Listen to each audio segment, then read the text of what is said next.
showrunner and executive producer Scott M. Gimble.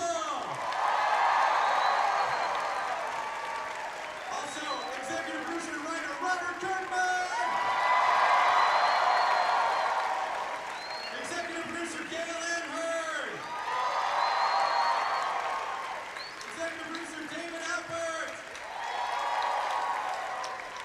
Executive producer, special effects makeup supervisor, director Greg Nicotero.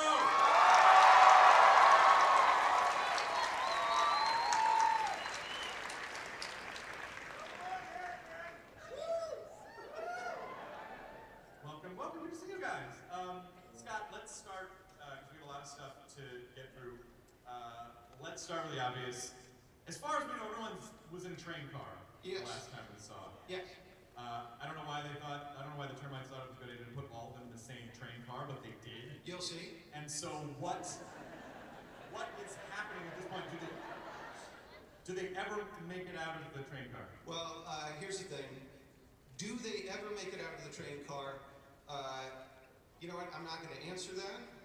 We have a video. This is a little weird. We're going to show a little bit of episode, this is crazy, 515. Oh, so way in the 50s. Yes, just a little clip. It's not going to ruin anything, but it will help answer, are they ever going to get out of the train car? Well, this is a great exclusive for Broll. I can't even believe we're going to be a part of this. Yeah, I guess roll the thing. Oh, boy. Yeah. Okay, good. It's sort of like Cheers, but at Terminus, with dashes of Apocalypse Now that you're stuck in. But honestly, like I talked a little bit when I came out about how you guys have been saying like the season starts off the most intense the show has ever started off before. So can you talk a little bit about the themes going into season 5 and just set it up a little bit for people? Well, you know, when they lost these are spoilers, so if you haven't seen the show, I don't know why you're here. But once they lost the prison, once they lost Herschel, all bets were off. And I think they did find out that you can't come back from the things that you've done. You have to live with them. But also those things that you've done make you incredibly formidable. So now that you are, everybody who's alive is, in one way or another, has done unbelievably unspeakable things. Who do they become? Who are they going to be? This season is going to define these characters. Yeah, and is there anything you can tell us about the termites other than that they're a well-organized colony of hipsters? We're going to see the Urban Outfitters, only the train car. I'll say this: we're going to see the story of Terminus. Okay. So we're going to see how it happened. All right. Well, sort of jumping over to that, can we sort of talk a little bit with Kirkman about how close? No. Okay. Let's go again. The show's always had a nice kind of interweaving with the comics, and like some things transmute to other characters from the comics, and there are touch points along the way. And I've always really admired the fact that you get two totally different experiences from the comic and the television show. But moving forward, how closely is the show going to follow back in line with the comics, or what's your plan? Yeah, definitely. I mean, Terminus certainly seems like a pretty major departure.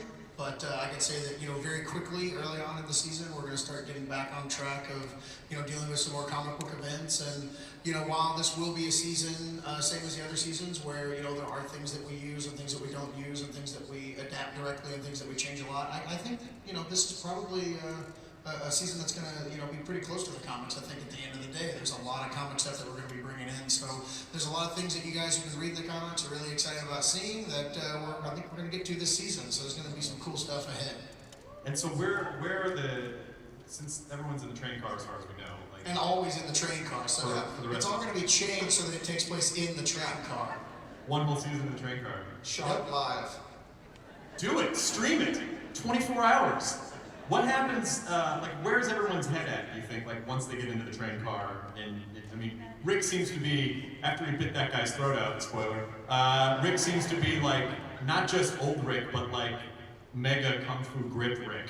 So, look, Mega Kung Fu Grip Rick is the Rick that we've had in the comics for a while. Right. It's just taken this long for us to get to him in the show. But the thing to notice, the thing to recognize is that all of the characters have been through this incredible trial leading up to that train car. So it's not just Rick that is uniquely prepared to deal with the threat of Terminus. It's all of them. They're all very capable, and they're all very ready to do what they have to do to survive. So this is a very dangerous, very different group of people that we're experiencing. Yeah. And as far as one moment from the comic book that we didn't do on the show, in the comic book, well, actually, I'm not going to say it here because there's children, but he says they're effing with the wrong people. Actually, it doesn't say they're effing. What do they say, Ron? I'm not going to say the F word here. Okay, good. On the Blu-ray, it will be like the comic. Oh, good. Yes. Some more Get your swears. F word! Yes, I know there's some outcry. I would pay more money for an F word. There you are. So that sounded weird. But I did mean it that way. Gail, I want to talk a little about the locations because I came and visited you guys when you were shooting in one of the locations, but I did my best to shield myself from everything because I don't want to get anything spoiled because I get just as mad as anyone else about spoilers. But what can you tell us about the different locations, where you guys are, and what the production's been like this season? Sure. Well, first of all, the cast and crew are very grateful because, like the train car, we have a few other locations that we call the tick, chigger, and mosquito-free zones.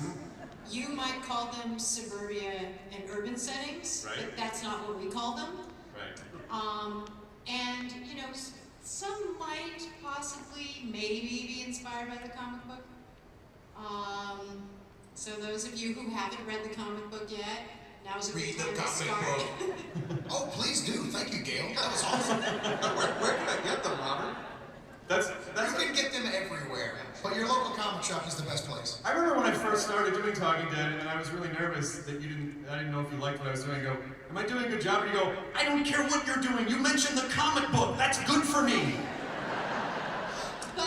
Don't reveal to people how cutthroat I am behind Oh, the okay, scenes. oh, I'm sorry. No, I meant you said it was. Or I will fire you. Damn it. You can too. But this season, you know, we have some pretty spectacular scope, some of which you'll be able to see, and then promo piece, if you guys really, really want it down the line, maybe we'll show you. And you'll see us take some pretty big leaps with the characters and with the set pieces. Good. Bigger than ever.